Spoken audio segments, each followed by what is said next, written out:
The man here that is exiting the store has unpaid merchandise in his right pocket as he attempts to leave the store without paying. Officer Crawford was notified and approaches the man to question him. The man becomes aggressive and a stand-up scuffle ensues. During the scuffle, the officer is able to get around to the back and establishes a rear clinch and ends up taking him down with a rear takedown.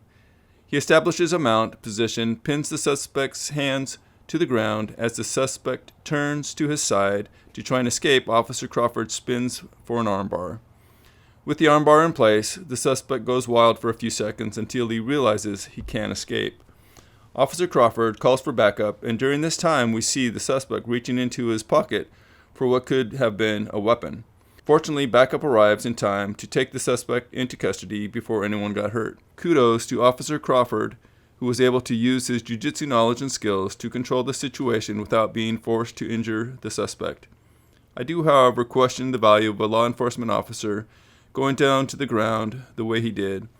In my humble opinion, I feel that it puts him in a more vulnerable position if and when weapons and or multiple attacker situations are involved.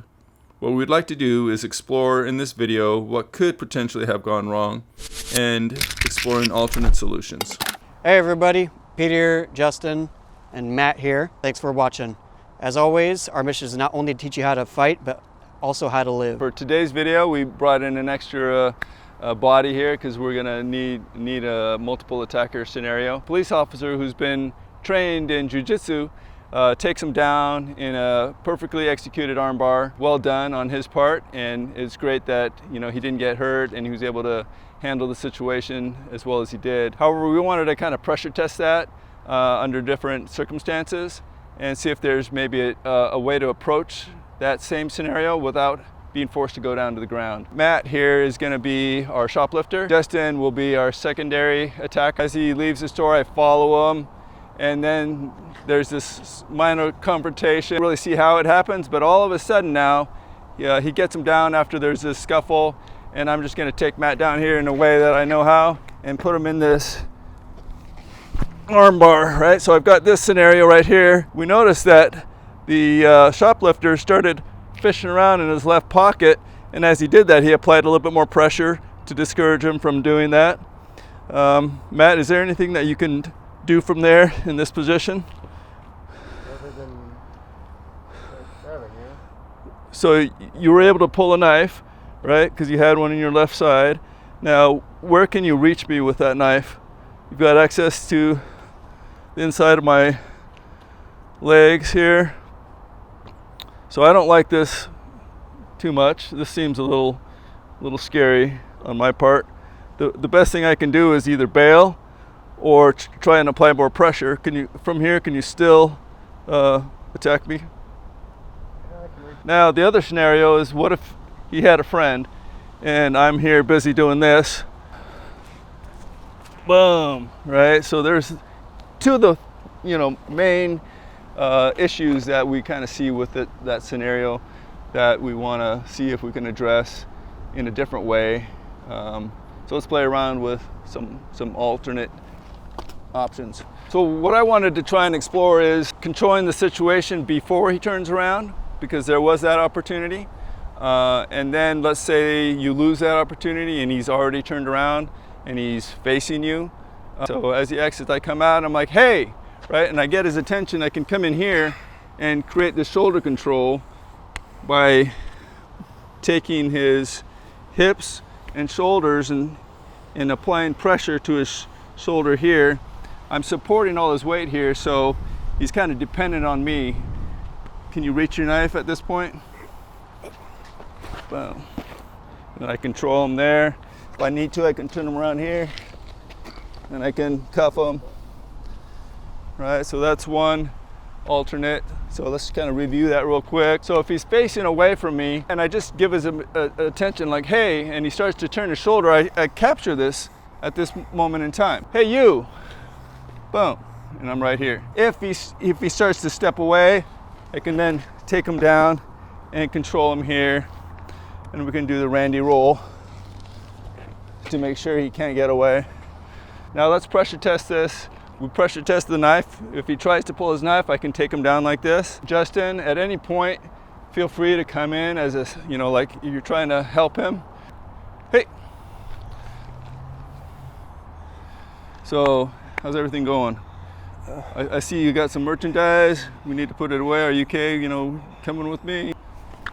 So, in this scenario, what I try and do is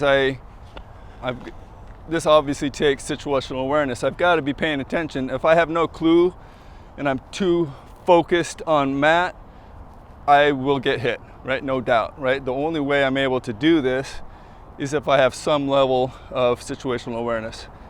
Hey! Drop the knife, drop the knife.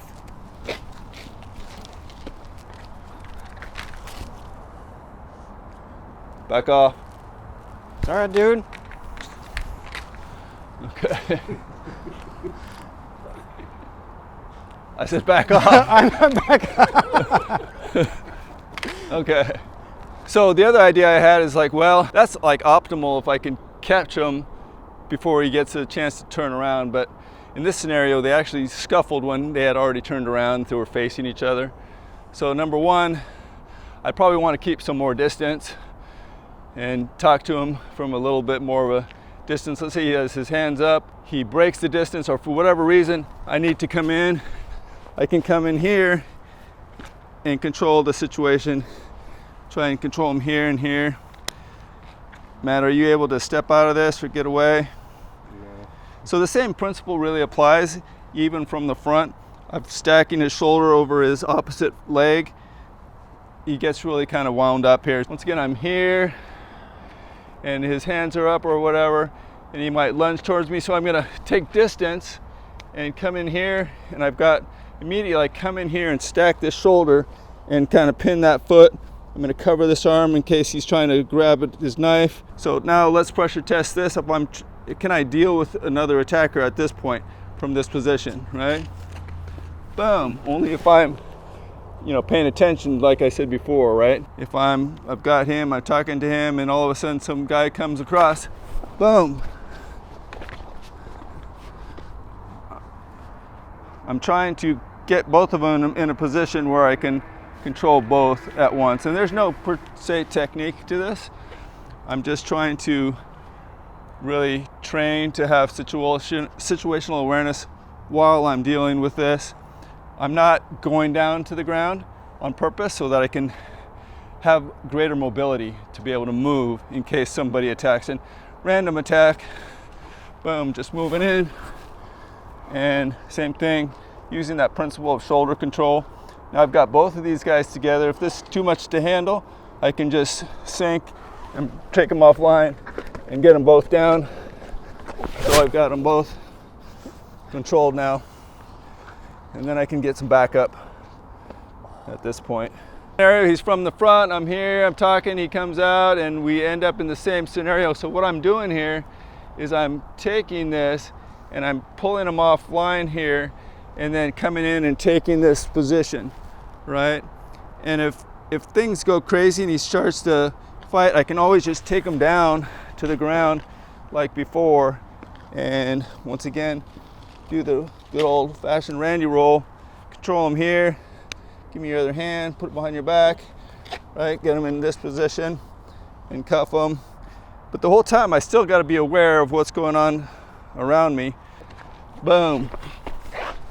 I'm like, hey, and you turn around, and I'm like, hey, back off. We just need to take care of the situation. You need to return the merchandise, and you don't want to. Boom, come in here, and I've got you once again here, right? And I could throw him down, and I'm going to take him into this Randy roll. And before I do this, I'm going to be able, from this position, I can pay attention to what's going on and control the situation. The point I wanted to kind of make here is as you're doing this, you're still having situational awareness. So before I even cuff them, I can get into this position here. And from here, I have the ability to pay attention to what's going on around me, right? illustrating the point of situational awareness due to the fact that I'm not down on the ground, and I need to be able to be here and still see stuff coming and be maneuverable in any way using my feet or my arms, right? Okay. You okay? All right, Matt? Yeah. Okay, so that kind of wraps up this video. Thanks for watching.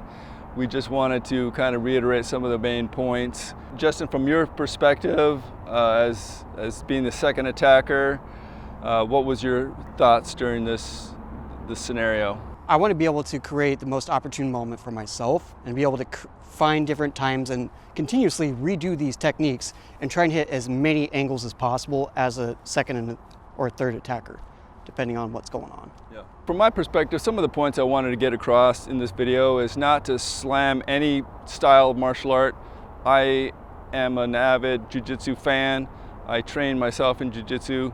However, I know it is great for certain things, and other things it has certain limitations. When I see cops using it, taking people down to the ground, and sometimes it's totally appropriate. Other times there could be better opportunities or better options available. By going down to the ground, you have a lot of stability, but you lose a lot of mobility. And so by being able to maintain your upright posture, you just have a greater ability to maneuver, and also it's a lot easier to maintain situational awareness. And that was kind of the point I wanted to make, the importance of not having tunnel vision. And that takes lots of training to be able to get to that point where you can, open up your field of vision. Cool? Awesome.